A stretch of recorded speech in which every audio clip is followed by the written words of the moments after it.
Hello everyone, कैसे हो आप सब guys. Welcome back to the real physics. बहुत ही प्यारी सीरीज जिसमें कि अपन एक से एक अच्छी प्रॉब्लम्स कर रहे हैं, जे एडवांस ओरिएंटेड कर रहे हैं, जो कि बहुत ही मजेदार तरीके से आप लोग को मदद करने वाला जे एडवांस के पेपर में। ओके गाइस, ऑलरेडी हम लोग करीब 30 लेक्चर्स तो ऑलरेडी कवर कर चुके होंगे। I don't know exact numbers, लेकिन बहुत लेक्चर्स कवर कर चुके हैं और अभी बहुत सारे लेक्चर्स आने बाकी हैं। ओके गाइस, तो चलिए आज की प्रॉब्लम देखते हैं। बट आगे बढ़ने से पहले मैं सारे बच्चों को बात रिमाइंड कराना चाहूंगा कि यदि अभी तक आप लोगों ने न्यूरा लर्निंग ऐप डाउनलोड करके और उसमें न्यूरा की टेस्ट सीरीज नहीं ज्वाइन करी है तो गाइस ज्वाइन करिए जे एडवांस के लिए टेस्ट सीरीज, बिकॉज वो टेस्ट सीरीज आपको बहुत मदद करने वाली है। आईआईटीएंस के द्वारा फ्रेम की गई है तो ऑब्वियसली आपको मदद करेगी। ओके गाइस, जस्ट आपको सर्च करना है new era the learning app Google play store पे, या फिर आप गूगल पे जाकर के neuraonlinecoaching.com पे जाके भी ज्वाइन कर सकते हैं। ओके गाइस, तो चलिए अपन लोग आज क्वेश्चन देखते हैं। ये आपके सामने क्वेश्चन इरोडोव की प्रॉब्लम है, रोटेशनल मोशन पे बेस्ड प्रॉब्लम, एक तरह से बहुत ही अच्छी प्रॉब्लम है। यू कैन सॉल्व इट, आप इसे खुद से भी सॉल्व कर सकते हो, लेकिन आई डोंट नो कि आपसे बनेगी या नहीं बनेगी, लेकिन मैं चाहता हूँ कि आप लोग एक बार इसे ट्राई करिए। ओके, ट्राई तो कर ही लीजिए, बनेगा तो ठीक है, नहीं बनेगा तो ठीक है, ट्राई तो करना बनता है। Am I correct? तो चलिएगा इस क्वेश्चन को देखते हैं। क्या बोला गया इस क्वेश्चन में? बोला गया a uniform solid cylinder of mass m, radius r is set in rotation about its axis with N angular velocity omega naught. मतलब पहले हम ओमेगा नॉट की एंगुलर वेलोसिटी से ऐसे रोटेट करा के उसको ऐसे रोटेट करा लिए, ठीक है ना, रोटेट करा लिए खूब तेज से। ओके, अच्छा, अब बोला जा रहा है then lowered with its lateral surface into horizontal plane. Okay, मतलब उस सिलेंडर को ऐसे ऐसे घुमाया, खूब तेज से घुमाया और उसके बाद उसे ग्राउंड में ऐसे ही रख दिया। ऐसे नहीं रखा है ना, ऐसे रखा, लेटरल सरफेस के दम पे रखा है, तो ऐसे रखा। ओके, ऐसे रख दिया, ठीक है। अब क्या बोला जा रहा है? एंड रिलीज्ड, और रखने के बाद उसको छोड़ दिया, ठीक है। तो ऑब्वियस बात है, हमने उसको कुछ एंगुलर वेलोसिटी देकर छोड़ी थी तो वो मूव करेगा। तो आगे क्वेश्चन बोला गया the coefficient of friction between the cylinder and the plane is k, find how long cylinder will move with sliding, पहला क्वेश्चन। और दूसरा question the total work performed by the sliding friction force acting on the cylinder. Okay, these are two questions that we have to solve here. Okay, और मैं चाहता हूं कि आप इस क्वेश्चन को पहले खुद से वीडियो को पॉज करके सॉल्व करिए, देखिए कि आपसे बन पा रहा है नहीं बन पा रहा है। इजी क्वेश्चन में से है ना, जे एडवांस के मैं इसको इजी नहीं बोलूंगा, मीडियम बोलूंगा। तो मीडियम है, मतलब इजी क्वेश्चन टाइप मान सकते हैं। बट हाँ, ये भी बोलूंगा कि टफ भी नहीं है कि भैया टफ है आप कर नहीं सकते इसको, हाँ, लेकिन इजी भी नहीं है, थोड़ा मीडियम लेवल का, एडवांस स्टैंड का, जेईई मेन का तो है ही नहीं। ओके, चलिएगा तो इस क्वेश्चन का अपन सॉल्यूशन देखते हैं एक एक करके। बहुत ही प्यारे तरीके से इसको सॉल्व करेंगे और बहुत ही मजेदार तरीके से सॉल्व करेंगे। क्या बोला गया है कि इनिशियली उसका एंगुलर वेलोसिटी हमने ओमेगा नॉट ले करके उसको छोड़ दिया। क्लियर है? ओमेगा नॉट एंगुलर वेलोसिटी लेकर के हमने उसको छोड़ दिया, ठीक है। हमने उसको जब एंगुलर वेलोसिटी ओमेगा नॉट लेकर के छोड़ दिया, ठीक है। अब सिंपल सा लॉजिक है कि ये पर्टिकुलर सिलेंडर इधर की ओर मूव करने की कोशिश करेगा due to that angular velocity. जब वो इधर की ओर मूव करने की कोशिश करेगा तो होगा क्या, ध्यान से सोचो। वी ऑल नो दैट कि बॉटम मोस्ट पॉइंट जो होगा, जो बॉटम मोस्ट पॉइंट होगा, बॉटम मोस्ट पॉइंट कहीं ना कहीं वी ऑल नो दैट कि वो पीछे की ओर ऐसे स्लिप करने की कोशिश कर रहा होगा, है ना। ग्राउंड के रिस्पेक्ट में उसकी वेलोसिटी क्या दिखेगी, पीछे की ओर आर ओमेगा नॉट दिखेगी, जिसकी वजह से वो पर्टिकुलर जो सिलेंडर है वो इस पर्टिकुलर सरफेस के ऊपर स्लाइड करने की कोशिश करेगा, ये स्लिप कर जाएगा। ओके, एक तरह से बैकवर्ड स्लिपिंग होगी। जैसे कि आप लोगों ने एग्जाम्पल देखा होगा, जब गाँव में ट्रैक्टर या फिर ट्रक फंस जाता है मड में तो हम खूब तेज वाहन चलाते हैं, मतलब खूब तेज एक्सीलरेटर देता है, लेकिन जो व्हील होता है वो बस वहीं पे ऐसे से घूमता रह जाता है। क्लियर है? मतलब और फिर अपन को आगे उसको निकालना होता है व्हील को, तो अपन क्या करते हैं, वहाँ पत्थर डालते हैं वहाँ पे नीचे, या फिर लकड़ी लगाते हैं, कुछ करते हैं, है ना। टॉर्क की मदद भी ले लेते हैं लकड़ी लगा के, वो बात अलग है, लेकिन पत्थर नीचे डालते हैं जिससे वो सरफेस रफ हो जाए, जिससे कि रिलेटिव स्लिपिंग ना हो पाए, फ्रिक्शन रोल प्ले कर दे और बॉडी आगे की ओर चल बैठे। ओके, तो वही चीज़ यहाँ पे होगी कि जब तुम इसको ऐसे रोटेट करा के छोड़ दोगे तो रिलेटिव स्लिपिंग होगी ग्राउंड के रिस्पेक्ट में, तो उसको अपोज करने के लिए फ्रिक्शन आएगा आगे की ओर। क्लियर है? तो मान लो फ्रिक्शन आया FR लाइक दिस, ये फ्रिक्शन आया तुम्हारा, ठीक है। वो फ्रिक्शन क्या कर रहा होगा, वो उस फ्रिक्शन उसको एक तरह से देखा जाए तो उसके रोटेशन को तो रोक रहा होगा, लेकिन उसको कहीं ना कहीं ट्रांसलेशनल मोशन ऑफर करना स्टार्ट कर देगा। तो क्या मैं ये बात बोल सकता हूँ कि यदि इसका मास m रहा होगा, कुछ देर बाद इसकी एंगुलर वेलोसिटी घटेगी, इसकी वेलोसिटी जो भी होगी, जो लीनियर वेलोसिटी होगी वो बढ़ेगी, और एक टाइम ऐसा आएगा जब बॉडी प्योर रोलिंग स्टार्ट कर देगी। मतलब मान लो ये कंडीशन है जब बॉडी इधर की ओर कुछ वेलोसिटी v से भी जा रही होगी और उस वक्त की उसकी एंगुलर वेलोसिटी ओमेगा रहेगी। क्लियर है? और ये मान लो हमने कंडीशन कौन सी मानी है, प्योर रोलिंग वाली कंडीशन। प्योर रोलिंग वाली कंडीशन। तो प्योर रोलिंग कंडीशन का मतलब क्या हुआ? प्योर रोलिंग कंडीशन मतलब ये हो गया कि ये वाला जो पॉइंट है, इस पर्टिकुलर सिलेंडर का जो बॉटम मोस्ट पॉइंट है, वो ग्राउंड के रिस्पेक्ट में रिलेटिवली ना आगे स्लिप कर रहा होगा ना पीछे स्लिप कर रहा होगा। मतलब जो ग्राउंड की वेलोसिटी होगी वही उस पॉइंट की वेलोसिटी हो जाएगी। तो ग्राउंड की वेलोसिटी यदि 0 है तो उस पॉइंट की वेलोसिटी में 0 दिखनी चाहिए। तो यदि उस पॉइंट की वेलोसिटी 0 दिखनी चाहिए तो उस लॉजिक के हिसाब से ध्यान से देखा जाए तो इस पॉइंट की वेलोसिटी भी इधर की ओर दिख रही होगी due to that translational motion, है ना। और एंगुलर मतलब उसका रोटेशनल मोशन की वजह से पीछे की ओर होगी ओमेगा इनटू आर। तो अपन सीधा सीधा बोल सकते हैं v will be equal to omega r, then only its net velocity will be 0। Okay, क्योंकि ग्राउंड की वेलोसिटी 0 कंसीडर करी तो उसकी वेलोसिटी भी 0 कंसीडर करनी पड़ेगी। So based on that v equal to omega r आ गया। ओके गाइस, यहां तक क्लियर हो गया? चलो बहुत अच्छे। अब हम सोचते हैं कि इस पर्टिकुलर बॉडी के लिए, ध्यान से सोचो, तो ट्रांसलेशनल मोशन के लिए, फॉर ट्रांसलेशनल मोशन हमें डिस्टेंस बोला ना कि अच्छा हाउ लॉन्ग, टाइम बोला है ना, हाउ लॉन्ग, तो टाइम बोला तो ठीक है।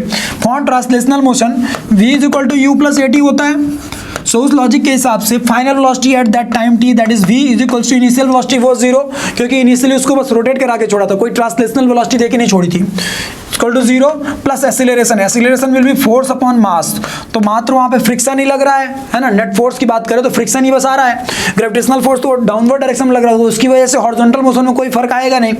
तो f upon m into t. Okay बेटा, this is your velocity at some general time t। Okay बच्चा, चलिए। एंड फॉर रोटेशनल मोशन यदि बात करें, फॉर रोटेशनल मोशन की बात करें अपन लोग, तो रोटेशनल मोशन के लिए क्या हम ऐसा बोल सकते हैं, omega final is equal to omega initial plus omega initial plus alpha into T. तो ओमेगा फाइनल क्या हो चुकी है, यहाँ की ओमेगा हो चुकी है। इस वक्त की एंगुलर वेलोसिटी ने कितनी मानी है, ओमेगा मानी है। इनिशियली कितना लेके चला था, omega naught plus alpha. Alpha मतलब बोले तो एंगुलर एक्सेलरेशन। तो एंगुलर एक्सेलरेशन यहाँ पे क्या होगा, फ्रिक्शन की वजह से। ध्यान से देखो तो उसकी एंगुलर वेलोसिटी को अपोज कर रहा है हमारा फ्रिक्शन, है ना। मतलब उसको रोटेशन को उसे खत्म करना चाहता है। वो चाहता है कि तुम इतना तेज रोटेट मत करो यार, बहुत ज्यादा तुम बहुत भोकाली बन रहे हो, बट रुको। तो सिंपल सा लॉजिक है कि उसको अपोज करेगा, तो अपोज करने का मतलब ये होगा कि अल्फा की वैल्यू आएगी net torque upon I, clear, moment of inertia. तो नेट टॉर्क इक्वल टू क्या हो जाएगा, माइनस का F R friction into radius upon alpha, sorry upon moment of inertia. तो मोमेंट ऑफ इनर्शिया उसकी कितनी हो जाएगी, एम आर स्क्वायर बाई 2, क्योंकि यूनिफॉर्म सॉलिड सिलेंडर है ना, तो M R square by 2, clear है। तो एक आर से आर कैंसिल हो जाएगा, एक आर बचा रह जाएगा, तो मैं इसको लेकर वहां पुट कर देता हूँ। सीधा सीधा क्या लिखूंगा मैं, 2 ऊपर जाएगा तो यह आ जाएगा माइनस का 2f upon m into R into T. Clear है बेटा, ये आपका एक तरह से देखा जाए तो दूसरी इक्वेशन आ चुकी है। अच्छा, अब आपको निकालना क्या, टाइम टी निकालना था। तो एक काम करिए, v की वैल्यू को वहां ले जाकर रिप्लेस करा दीजिए और इस पर्टिकुलर ओमेगा की वैल्यू को भी वहां पर ले जाकर रिप्लेस करा दीजिए। फ्रॉम देयर आप आसानी से मैनेज करके और टाइम की वैल्यू निकाल लेंगे। You will get the value of time. वो आपको टाइम पता चल जाएगा जिस टाइम पे आपका प्योर रोलिंग मोशन स्टार्ट हुआ रहा होगा। क्लियर है। आप एक काम कर सकते थे, ध्यान से देखा जाए मतलब ऐसे इसमें कुछ कंफ्यूजन नहीं है, मतलब कुछ कठिन है ही नहीं, एक्चुअली बहुत आसान है। लेकिन आपको ये समझना पड़ेगा कि हम इसको कैसे रीअरेंज कर सकते हैं, कैसे अपन चीज़ों को अप्लाई कर सकते हैं कि अपन को एकदम फाइनल रिजल्ट्स मिल जाए। जैसे आप एक काम करिए, एफ अपॉन एम को आप ना वी बाई टी के टर्म में पुट कर दीजिए। एफ अपॉन एम को क्या मान लीजिए, वी बाई टी। तो यहाँ पे एफ अपॉन जहाँ पे एम है वहाँ पे क्या रिप्लेस कर दीजिए, वी बाई टी रिप्लेस कर दीजिए। क्लियर है, वी बाई टी रिप्लेस कर दीजिए। तो टी से टी कैंसिल हो गया, वी की वैल्यू, वी और ओमेगा के बीच में रिलेशन आ गया। एक ऑलरेडी वी और ओमेगा के बीच में रिलेशन है आपको, तो वहाँ से आपको वी की वैल्यू मिल जाएगी। वी की वैल्यू मिली तो आपने पुट करके वहाँ से टाइम निकाल लिया, ओमेगा की वैल्यू मिल गई, वहाँ से आपने पुट करके टाइम निकाल लिया। और इसी तरीके से आप चाहें तो फ्रिक्शन का मैग्नीट्यूड भी निकाल सकते हैं। मतलब हर चीज़ आप यहाँ पे कैलकुलेट कर सकते थे। मैंने क्या बोला, एफ अपॉन एम की वैल्यू को लिख लीजिए वी अपॉन टी, ठीक है, और उस वी बाई टी को यहाँ पे रिप्लेस करा दीजिए एफ अपॉन एम की जगह में। तो एक टी से टी उड़ गया सीधा सीधा, ठीक है। अब बचेगा क्या, omega is equal to omega naught minus 2v upon R, यही बचेगा, यही बचा रहेगा आपका, ठीक है। अब 2v अपॉन आर बचा रह गया। अब आप ध्यान से देखिए तो v इज इक्वल टू आपको ओमेगा आर है, तो जहां जहां पे v है वहां पे ओमेगा आर पुट कर दीजिए, तो आपको ओमेगा नॉट के रिस्पेक्ट में फाइनल ओमेगा पता चल जाएगा। और जब फाइनल ओमेगा पता चल गया तो आपको फाइनल वेलोसिटी पता चल जाएगी, और जब आपको फाइनल वेलोसिटी पता चल गई तो आप उनको पुट करके और टाइम निकाल सकते हैं कि वो टाइम क्या रहा होगा जब आपकी प्योर रोलिंग मोशन स्टार्ट हो गई होगी या स्लाइडिंग खत्म हो गई होगी, ठीक है। चलिए अब अगला क्वेश्चन बोला जा रहा है the total work performed bye sliding friction, है ना, एक्टिंग ऑन द सिलेंडर। तो दो तरीके, एक तो तरीका है कि आप फ्रिक्शन का मैग्नीट्यूड निकालें और वो डिस्टेंस निकालें जिसके लिए उसने प्योर रोलिंग मोशन दिया होगा। क्लियर है? जिसके लिए उसने क्या दिया होगा, pure rolling, sorry sliding motion दिया होगा, स्लाइड करते हुए गई होगी प्योर रोलिंग स्टार्ट होने के पहले जस्ट, ठीक है। Force into displacement into cos 180 करके और आप नेट वर्क डन निकाल लेंगे। तो एक तरीका ये हो गया जो कि थोड़ा लेंदी हो सकता है। सो आई विल नॉट सजेस्ट कि आप इस मेथड के थ्रू जाएं, आप एक छोटा सा तरीका सोचें। मैं इसको रफ कर रहा हूँ, इसकी मुझे कोई ज़रूरत नहीं है, ठीक है ना, आप लोग को समझ में आ गया होगा। तो मैं इसका दूसरा तरीका अपनाता हूँ, मैं सीधा सीधा वर्क एनर्जी थ्योरम लगाता हूँ। क्या लगाता हूँ? I will apply work energy theorem. Work energy theorem,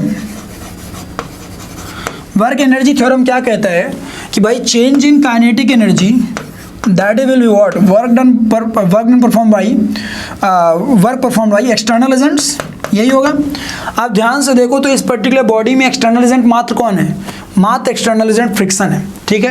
तो जब मात्र एक्सटर्नल एजेंट फ्रिक्शन है, देखो ग्रेविटेशनल फोर्स भी लग रहा होगा, नॉर्मल रिएक्शन भी लग रहा होगा, लेकिन उन दोनों की वजह से कोई वर्क डन होगा नहीं, क्योंकि वर्टिकल डायरेक्शन में तो कोई डिस्प्लेसमेंट हो ही नहीं रहा। मात्र फ्रिक्शन की वजह से जो वर्क डन होगा उसी की वजह से चेंज इन काइनेटिक एनर्जी दिखेगी। तो आप इनिशियल काइनेटिक एनर्जी देखिए और फाइनल काइनेटिक एनर्जी देखिए, उन दोनों का चेंज निकाल लीजिए, from there you will get the work done. So final kinetic energy कितनी हो चुकी होगी? फाइनल काइनेटिक एनर्जी इक्वल हो जाएगा half of m into v square, where v is the translational velocity, plus half of I into omega square, where omega is what? Angular velocity. So this is rotational term of kinetic energy. Clear है? ये हो गया final kinetic energy minus initially माँ तो rotate कर रहा था, कोई ट्रांसलेशनल वेलोसिटी थी नहीं। So half of I omega naught का square, that is what, work done perform by friction. आप देखिएगा सॉल्व करिएगा तो आपका नेगेटिव आएगा, जो कि ये बात शो करेगा कि फ्रिक्शन की वजह से कुछ एनर्जी किल हो जाती है, फ्रिक्शन की वजह से कुछ साउंड या फिर पॉसिबल है हीट के फॉर्म में कुछ एनर्जी रिलीज हो गई होगी, सिस्टम का मैकेनिकल एनर्जी कंजर्व नहीं रह पाएगा। हाँ, भूल करके यहाँ पे जल्दीबाजी में मैकेनिकल एनर्जी कंजर्व मत कर दीजिएगा, बिकॉज देखिए यदि प्योर रोलिंग मोशन हो रही होती तो हम मान लेते हैं कि भैया फ्रिक्शन की वजह से नेट वर्क डन उस केस में जीरो आ सकता है। क्यों? क्योंकि भैया रोलिंग के केस में बॉटम मोस्ट पॉइंट जो स्लिप कर ही नहीं रहा है, जब स्लिप कर ही नहीं रहा उस स्टैंड पे तो वहां पे कोई वर्क डन नहीं आएगा। लेकिन किंतु परंतु मेरे बंधु, यहाँ पे तो पहले स्लाइडिंग हो रही थी, तो जब स्लाइडिंग हो रही थी तो फ्रिक्शन की वजह से जो कंसिडरेबल वर्क डन होगा, मतलब जो वर्क डन किया गया वो कंसिडर किया जाएगा, उसको आप निगलेक्ट नहीं कर सकते।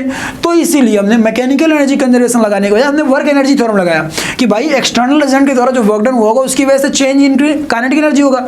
यदि वर्क डन पॉजिटिव हुआ होगा तो काइनेटिक एनर्जी बढ़ जाएगी, यदि वर्क डन नेगेटिव हुआ होगा तो काइनेटिक एनर्जी घट जाएगी। सो बेस्ड ऑन दैट हमने क्या किया कि भैया change in kinetic energy is equals to work done by friction.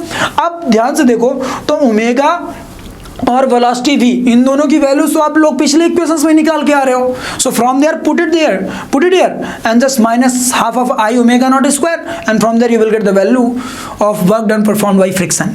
तो इस तरीके से इस क्वेश्चन को अपन को खत्म करना था, या जिसे सीधे सीधे बोलूं पटक के मारना था। एक्चुअली ये क्वेश्चन किसी भी तरीके से कठिन नहीं था, इरडो का क्वेश्चन है, नो डाउट इरडो की प्रॉब्लम है ये, बट उसके बावजूद मैं ये बात बोलूँगा कि क्वेश्चन बहुत बहुत ईजी था, बहुत ईजी था, आराम से। यदि थोड़ा बहुत बच्चा समझने वाला बच्चा है तो उसको इजी लगेगा। यदि किसी ने थोड़ा बहुत एडवांस का तैयारी किया है, थोड़ा बहुत उसको ये मीडियम लेवल का लगेगा, और जिसने कुछ पढ़ा ही नहीं उसको तो ऑब्वियस ही बात है ना यार, ये तो टफेस्ट लगेगा ना। ठीक है, तो guys I hope so problem समझ में आई होगी, मजा आया होगा आप लोगों को। इसका आंसर सॉल्व करिए और आप मुझे कमेंट सेक्शन में बताएंगे कि इसका आंसर एक्चुअली आया क्या है। क्लियर है? और देखिए आपको भी थोड़ा बहुत टास्क मिलना चाहिए, काम मिलना चाहिए कि भाई इक्वेशन लिख करके सॉल्व करके देखना आना चाहिए। ठीक है, मेन होता है कॉन्सेप्ट। फिजिक्स में ऑलवेज मैं एक बात का ध्यान रखता हूँ कि कॉन्सेप्ट में कोई गलती ना होने पाए, आंसर्स तो आते रहेंगे। ओके, कॉन्सेप्चुअली कोई गलती नहीं होनी चाहिए। ये कॉन्सेप्चुअल गलती होती तो फिर ब्लंडर आपको बहुत मतलब मैटर करेगा आगे की लाइफ में भी। ओके, तो चलिए guys, I hope so video अच्छा लगा हो तो वीडियो को लाइक करिएगा, दोस्तों के साथ शेयर करिएगा, and the most important thing channel को सब्सक्राइब करिएगा। और न्यू ईरा लर्निंग ऐप में अभी तक आप लोगों ने न्यू ईरा की ऑल इंडिया टेस्ट सीरीज नहीं ज्वाइन करी है तो गाइस जाइए और ज्वाइन करिए अभी के अभी। Okay guys, thank you, love you all, take care.